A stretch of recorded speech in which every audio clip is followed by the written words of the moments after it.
నేను ఈరోజు ఒక వీడియో పెట్టాలి. ఆ వీడియో ఏం చేయాలి, నేను మా పిల్లల దగ్గరికి వెళ్తున్నా. అందుకనే కానీ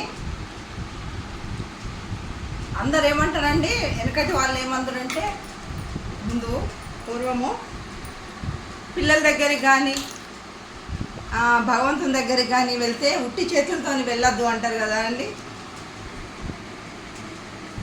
ఉట్టి చేతులతో వెళ్ళకుండా కూడా ప్రయాణం చేయొచ్చు. కాకపోతే మా ఇంట్లో మా సార్ ఒప్పుకోడు. కొన్ని తీసుకెళ్తే నేను ఎప్పుడన్నా కొనిస్తా, చాక్లెట్స్ కానీ లేకుంటే ఏదన్నా కార ప్యాకెట్ చిప్స్ ప్యాకెట్లు ఏదో కొనిస్తే మా సార్ ఒప్పుకోపడతాడు. కాకపోతే దాదాపు ఎప్పుడో ఒకసారి, కానీ ఇప్పుడైతే ఈ మధ్య అసలు ఏదైనా కానీ ఇంట్లోనే చేసి తీసుకెళ్తా పిల్లల దగ్గరికి వెళ్తే. ఈరోజు పిల్లల దగ్గరికి వెళ్ళాలనుకుంటున్నా. మా పెద్దవ పిల్లలు మంచిర్యాలకు వస్తున్నారు, ఒక పనితోనే వస్తున్నారు. అయితే చూడక కూడా ఊరికే కళ్ళల్లో కనపడుతున్నారు. అయితే ఒకసారి వెళ్ళి చూసి వస్తే అయిపోతుంది కదా అని వెళ్తున్నా. ఊరికనే ఉట్టి చేతులతో వెళ్ళొద్దు పిల్లలకు. మన చేతులతోని చేసి పెట్టుకుంటే అదొక సంతోషం. అయినా అదేమో అంటారు కదా అండి, అమ్మగల్ల నాటి అన్నము పాలుగల్ల నాటి పాశం అంటారు. అది ఇక అంతే. ఇక మా అమ్మ నాకు నేర్పించింది, నేను కూడా మా పిల్లలకు అలానే ఫాలో అవుతున్నా. అది మా ఫస్ట్ నుంచి వెళ్ళి అమ్మ వాళ్ళు నేర్పిందే ఉంటుంది ఎవరికైనా. నేను కూడా మా అమ్మ దగ్గర నుంచి నేర్చుకున్నాయే.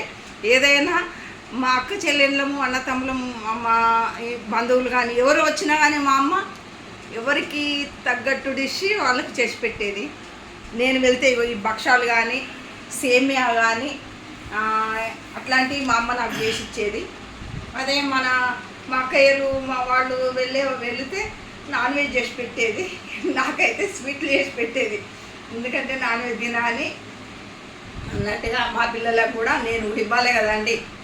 అయితే ఎవరైనా ఏమి ఇస్తారో ఏమి ఇయ్యారో తెలియదు, కానీ మనం ఉన్నప్పుడైతే ప్రతి పేరెంట్స్ అయినా కానీ ఉన్నప్పుడైతే చేతనైతే లేదని మలుచుకొని ఊరికి పడుకుంటే కూడా సుస్థ అవుతుంది.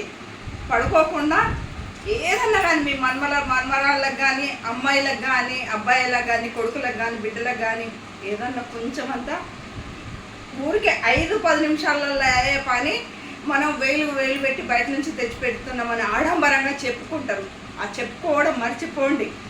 కొన్న దాంట్లో ఎవరి ప్రేమనో వస్తుంది, కానీ మన సొంత ప్రేమ కాదండి, డబ్బుతోని ప్రేమ కాదండి. ఏదైనా చిన్నగా చేసి ఇవ్వండి. ఇస్తే అప్పుడు మంచిగా మనకు తృప్తి.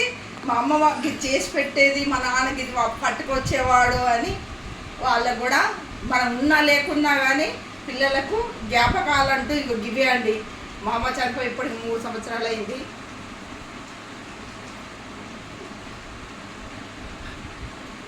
చెప్తున్నా కదండి, మా అమ్మ చనిపోయి కూడా 3 సంవత్సరాలు అయిపోయింది. 4వ సంవత్సరం వస్తుంది. ఎండాకాలం మార్చిలో చనిపోయింది అమ్మ. అయితే అప్పటికిప్పటికీ ఎవరి దగ్గర తిన్నా, మేము చేసుకొని అన్ని తిన్నా కానీ ఈ తీపి వస్తలేవండి. అందుకొరకని తోని కావాలి, అమ్మ చేతితోనే తినే ప్రయత్నం చేయండి.